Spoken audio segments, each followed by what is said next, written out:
Friends, आज की date पे मैं ये देख रहा हूँ कि लोगों के अंदर काफ़ी सारा जो पुराना जो ट्रेडिशनल टाइप का जो इन्वेस्टमेंट हुआ करता था वहाँ से निकल के आज जो वेल्थ मैक्सिमाइजेशन की ओर या आप बोलो कि फाइनेंशियल लिटरेसी की तरफ आज हमारा भारत देश आगे बढ़ रहा है। तो इसी श्रेणी में अगर मैं कुछ चीज़ों की बात करूँ एग्जाम्पल के तौर पे जो हमारा ट्रेडिशनल व्यू इन्वेस्टमेंट का रहा करता था कि एफडी में कर दो, आरडी में कर दो, यानी कि फिक्स डिपॉजिट कर दो, रेकरिंग डिपॉजिट कर दो, या पोस्ट ऑफिस में आप किसान विकास पत्र वगैरह खरीद लो या इंदिरा विकास पत्र वगैरह खरीद लो। तो आज वहां से निकल के लोग स्टॉक मार्केट की तरफ इन्वेस्ट करते हैं। फिर कहीं ना कहीं कुछ लोग थोड़ा सा और बढ़ के आगे आए, उन्होंने म्यूचुअल फंड की तरफ अपना रुख करना स्टार्ट किया। पर अभी भी कहीं ना कहीं जब मैं देखता हूं कि फाइनेंशियल लिटरेसी अभी भी कहीं ना कहीं काफी हद तक बहुत कम है भारत देश के अंदर। क्यों, ऐसा क्यों है? इसका लॉजिक मुझे कुछ ऐसा लगता है कि जब भी कोई ऑफिस वगैरह में फ्री टाइम पे बैठा होता है तो रीजन क्या होता है कि वो जनरली पॉलिटिक्स के ऊपर बातें करेंगे या न्यूज़ चैनल के लिए बातें करेंगे कि कल ऐसा हुआ, परसों वैसा हुआ, ठीक, या तो वो टेक्नोलॉजी से रिलेटेड बातें करेंगे।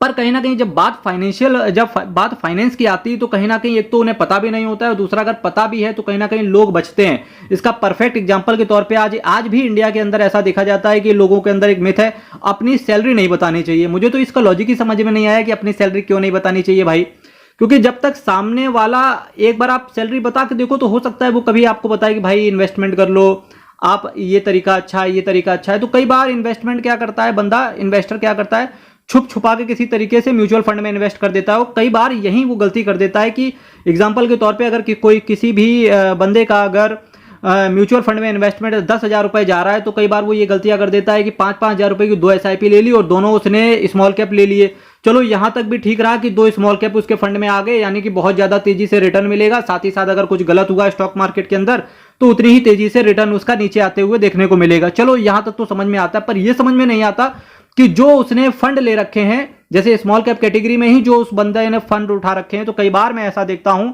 कि जो लोग पोर्टफोलियो सामने लेकर के आते हैं तो कई बार मैं ऐसा देखता हूं कि उनके जो फंड का एक्सपेंस रेशियो पता लगा 1% से ऊपर जा रहा है। वहीं दूसरी एसेट मैनेजमेंट कंपनी जो सेम पीयर कंपेटिटर टाइप से अगर बात करूं मैं, तो सेम कैटेगरी की mutual asset management company same type का थीम बेस्ड इन्वेस्टमेंट के अंदर होते हुए भी 7-8% ज्यादा रिटर्न दे रहे हैं। पर इन बंदों के पास जिन्होंने किसी तरीके से इन्वेस्टमेंट किया 7-8% कम रिटर्न मिल रहा है। तो इसकी वजह से मैंने CKD stock market news channel का कंप्लीटली, ये मेरा चैनल जो डेडिकेटेड है, केवल 2 चीजों पर डेडिकेटेड है। 3:45 पे मैं एक म्यूचुअल फंड का इन डेप्थ एनालिसिस लेकर के आता हूं, जहां पर मैं कोशिश करता हूं कि आपको किसी भी म्यूचुअल फंड का जो कि स्टॉक मार्केट में सबसे बेस्ट है या सबसे वर्स्ट है, तो दोनों ही म्यूचुअल फंड का इन डेप्थ एनालिसिस कराया जाए ताकि आप अपने लिए एक बेस्ट निकाल के लेके आ पाओ।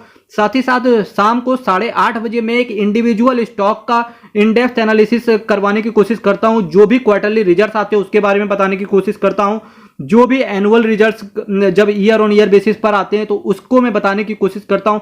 अल्टीमेटली मेरा पर्पस इस चैनल को स्टार्ट करने का यही है कि आपको फाइनेंस का सही नॉलेज जाए, आपके पास जो म्यूचुअल फंड आपने पकड़ा हुआ है वो बिल्कुल सही जाए। तो आज इसी श्रेणी के अंदर एक नए म्यूचुअल फंड्स की फिर से मैं बात करूंगा। आप इस म्यूचुअल फंड को एक बकेट की तरह लेना, जिस तरीके से बकेट के अंदर डिफरेंट पोर्टफोलियो का असली मतलब होता है कि डिफरेंट कैटेगरी के म्यूचुअल फंड्स एक प्लेस पे रख देना, इसका हिंदी में मतलब हुआ पोर्टफोलियो। तो जब मैं इस पोर्टफोलियो की बात करता हूं, तो जब मैं आज बात कर रहा हूं तो मैंने कुछ यहां पर स्मॉल कैप डाल रखे हैं, ठीक है, कुछ मैंने मिड कैप भी डाल रखे हैं, कुछ मैंने लार्ज कैप भी डाल रखे हैं। जनरली आप पाएंगे कि मैं हमेशा मना करता हूं, जो भी हमारे जो रिटर्निंग व्यूअर्स हैं तो जनरली वो देखते होंगे कि मैं हमेशा मना करता हूं 12-12.5% के आसपास का जो CAGR के हिसाब से लार्ज कैप में जनरली रिटर्न मिलता है, तो उनको अवॉइड करना चाहिए। आपको लार्ज कैप की जगह पर्टिकुलरली फ्रेश लार्ज कैप ना लेके बल्कि लार्ज और मिड कैप का एक कॉम्बो ले लेना चाहिए। वो ज्यादा बेहतरीन तरीके से आपको रिटर्न भी प्रोवाइड करता है और जिस आप रिस्क की बात करते हो तो वो ऑलरेडी मिनिमाइज रहता है, क्योंकि वहां पर कुछ उनके लार्ज कैप म्यूचुअल फंड्स भी रहते हैं। तो इसी श्रेणी में जो मैंने आज पहला म्यूचुअल फंड रखा हुआ है आपके सामने, Tata small cap mutual fund. जी हां, Tata small cap mutual fund.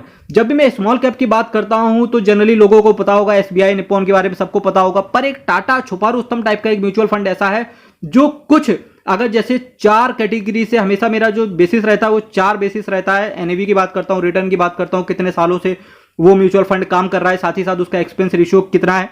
तो जनरली इस चीजों पे बात करता हूं, तो जिसमें से टाटा म्यूचुअल फंड उन 4 में से 3 को बीट करता है किसी भी म्यूचुअल फंड के आगे।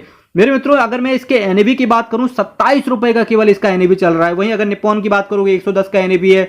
एसबीआई आप स्मॉल कैप की बात कर लोगे तो वहां उसका एनएवी 126 रुपए के आसपास, अभी फिलहाल 131 के आसपास चल रहा है शायद। तो जबकि मैं केवल Tata small cap mutual fund की बात कर रहा हूं तो इसका एनएवी केवल 27 रुपए का है। रिटर्न की बात करेंगे 25% के सीएजीआर के हिसाब से इसने रिटर्न दिया है। बस यहीं होल्ड ऑन, थोड़ा सा होल्ड ऑन। क्यों? क्योंकि इसको म्यूचुअल फंड को अभी केवल 5 साल ही इस म्यूचुअल फंड ने अभी दिए हैं। म्यूचुअल फंड तो काफी पुराना है, असेट मैनेजमेंट काफी पुरानी है, पर जो ये कैटेगरी है स्मॉल कैप की, इसमें केवल अभी तक इसको 5 साल ही इस म्यूचुअल फंड ने अभी इन्वेस्टर्स को प्रोवाइड करके दिए हैं। 5 सालों में 25% का सीएजीआर, ऑलमोस्ट 3 साल में ही इस म्यूचुअल फंड ने मेरे मित्रों 200% से ऊपर का रिटर्न दे दिया। तो जिन लोगों को मिथ है कि केवल स्टॉक मार्केट में ही पैसा बनता है, वो मिथ कहीं ना कहीं ये म्यूचुअल फंड तोड़ते हुए दिख रहा है। और एक्सपेंस रेशियो, सबसे बेहतरीन चीज ये है कि जो एक्सपेंस रेशियो एक इंडेक्स फंड प्रोवाइड करता है, वो expense ratio Tata small cap mutual fund charge करता है 0.25% का एक्सपेंस रेशियो। इस म्यूचुअल फंड का इंडेप्थ एनालिसिस के लिए या किसी भी म्यूचुअल फंड का इंडेप्थ एनालिसिस के लिए, जहां मैंने बिल्कुल बिल्कुल बिल्कुल बिल्कुल मतलब कि एक थ्योरी टाइप का बिल्कुल बताया है, मैंने 10-12 मिनट मैंने केवल एक म्यूचुअल फंड को दिया है। मल्टीबैगर म्यूचुअल फंड्स के नाम से प्लेलिस्ट पड़ी हुई है, आप वहां जाके विजिट कर सकते हैं। इसके साथ ही साथ में एक चीज और हम्बल रिक्वेस्ट है मेरे मित्रों की, जब आप चैनल को सब्सक्राइब करते हो कि सबसे बड़ा जो मेरा एनर्जी का मोटिवेशन रहता है वो केवल यही रहता है कि जब आप चैनल को सब्सक्राइब करके बेल आइकन बटन दबा देते हो, तो आप ये कर लेना मेरे मित्रों। मैं आपके लिए चलता हूं दूसरे म्यूचुअल फंड पर। उसी दूसरे म्यूचुअल फंड को जो मैंने आज की डेट पे यहां रखा हुआ है, स्मॉल कैप कैटेगरी है, Nippon India small cap mutual fund. जी हां, फिर से बोलो आप सभी लोग एक साथ, Nippon India small cap mutual fund. और इसके अगर मैं एनएवी की बात करूं, एनएवी का मतलब है नेट एसेट वैल्यू, एनएवी की बात करूंगा तो 110 रुपए का इसका एनएवी चल रहा है। मैक्सिमम रिटर्न की बात करूंगा तो 24.24% के सीएजीआर के हिसाब से इस Nippon India small cap mutual fund ने अपने इन्वेस्टर्स को रिटर्न डिलीवर करके दिया है। और ये रिटर्न इसने पिछले 10 सालों में दिया है। एक्सपेंस रेशियो की बात करेंगे 0.82% का एक्सपेंस रेशियो। इसीलिए मैंने कहा कि टाटा स्मॉल कैप जो म्यूचुअल फंड है ना, केवल 0.25% का एक्सपेंस रेशियो, पर वहां क्या है कि उसको केवल अभी 5 साल ही हुए, नवंबर के आसपास 5 साल कंप्लीट कर लेगा, पर निप्पॉन इंडिया स्मॉल कैप 10 साल कंप्लीट कर चुका है अपने। तो जब भी ड्यूरेशन की बात करेंगे कि पास्ट में कितना पुराना, कहते नहीं जो हमारा जितना पुराना यार है उस पर हमें उतना ज्यादा भरोसा रहता है ना, मेरा यार है तू। ठीक इसी की तरीके से मैं आपका यार, ये security stock market news channel आपका यार बना रहे, चैनल सब्सक्राइब करना मत भूलिएगा। इसी के साथ साथ जब मैं तीसरे म्यूचुअल फंड की यहां पर बात करने की कोशिश कर रहा हूं, quant focused fund direct plan growth, ये मैंने एक लार्ज कैप कैटेगरी का म्यूचुअल फंड आपके लिए डाला हुआ है। एनएवी की बात करेंगे 61 रुपए का म्यूचुअल फंड, 61 रुपए का इसका एनएवी चल रहा है। मैक्सिमम रिटर्न की बात करेंगे 16.41% के सीएजीआर के हिसाब से इस म्यूचुअल फंड ने इन्वेस्टर्स को रिटर्न झोली में डालते हुए दिखा है। और ड्यूरेशन की बात करेंगे तो इस म्यूचुअल फंड को ऑलमोस्ट 11 साल हो चुके हैं। एक्सपेंस रेशियो की बात करेंगे 0.57% का एक्सपेंस रेशियो। आप कुछ लोग कहेंगे भाई एसबीआई का लार्ज कैप क्यों नहीं डाला या एक्सिस का लार्ज कैप क्यों नहीं डाला, क्योंकि मेरे मित्रों जब भी लार्ज कैप की बारी आती है तो कोई भी अच्छे से अच्छा म्यूचुअल फंड 12-12.5% के ऊपर रिटर्न डिलीवर करके नहीं दे रहा है। पर क्वांट असेट मैनेजमेंट कंपनी एक ऐसी है, उसके अंदर भी क्वांट फोकस्ड फंड एक ऐसा फंड है जहां पर सारे लार्ज कैप को बीट करते हुए ये म्यूचुअल फंड दिखा है। इसी वजह से मैंने आज की बास्केट पे यहां मैंने quant focused fund direct plan growth की आपके सामने चर्चा करनी चाहिए। चौथा जो मैंने म्यूचुअल फंड आपके लिए रखा हुआ है उसका नाम है Bank of India small cap mutual fund. जी हां, Bank of India small cap mutual fund, और इसका एनएवी है केवल 30 रुपए का। रिटर्न की बात करेंगे तो 28.5% के सीएजीआर के हिसाब से रिटर्न दिया। पर होल्ड ऑन, इस म्यूचुअल फंड को केवल अभी तक 3 साल ही हुए हैं। जी हां, केवल 3 साल ही हुए हैं और 28% का सीएजीआर है। तो यानी कि 28 का 56 और 56 का ऑलमोस्ट 3 सालों में पैसा इस म्यूचुअल फंड ने भी डबल कर दिया है इन्वेस्टर्स का। Motilal Oswal mid cap mutual fund, फिर से last but not the least जिस म्यूचुअल फंड की मैं आपके सामने बात कर रहा हूं उसका नाम है Motilal Oswal mid cap mutual fund. अब ये देखिए मैंने इस बास्केट में कितने स्मॉल कैप रख लिए, 3 स्मॉल कैप रख लिए, 1 लार्ज कैप डाल दिया, 1 मिड कैप डाल दिया। एक इन्वेस्टर्स को क्या चाहिए भाई, जिन इन्वेस्टर्स को चाहिए भाई मैं क्या रिस्क लूंगा, बिल्कुल मैं खतरों का खिलाड़ी हूं, तो भाई पड़ा हुआ है स्मॉल कैप। भाई अब तुम खतरों के खिलाड़ी तो हो, तो पर जूते चप्पल पहन के जाना, क्योंकि कांटे बहुत हैं इस फाइनेंस की दुनिया में। तो जब कांटे हैं ना, तो जब जूते चप्पल की बात आती है, यानी कि प्रोटेक्टिव शील्ड की बात आती है, तो कहीं ना कहीं मैंने उसमें लार्ज कैप का भी तड़का डाल दिया और मिड कैप को डाल के आपको पूरी तरीके से सेफ भी कर दिया।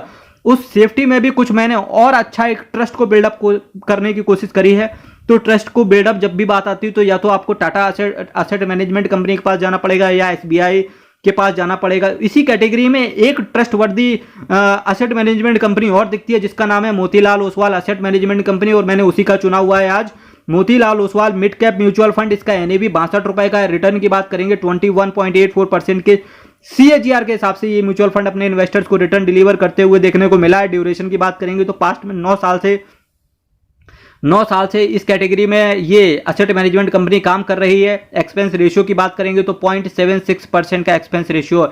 मेरे मित्रों, इसी तरीके से आप अपना मोटिवेशन और आपका आशीर्वाद जो कि आप चैनल को सब्सक्राइब करके बेल आइकन बटन को दबा देना, अपने दोस्तों को भी साथ ही साथ ये वीडियो शेयर कर देना ताकि फाइनेंस का नॉलेज सबकी तरफ जाए। इसी के साथ साथ कोई आपकी समस्याएं हो तो कमेंट जरूर कर देना, या तो मैं नेक्स्ट वीडियो में आपकी समस्याओं को सलटारा करने की कोशिश करता हूं, या अगर मुझे वाकई में जेन्युइन लगती है तो वहीं पर मैं सलटारा कर देता हूं। मेरे मित्रों, कल फिर आपके साथ मिलेंगे same time same channel but कुछ नए म्यूचुअल फंड्स के साथ। तब तक के लिए बहुत बहुत धन्यवाद।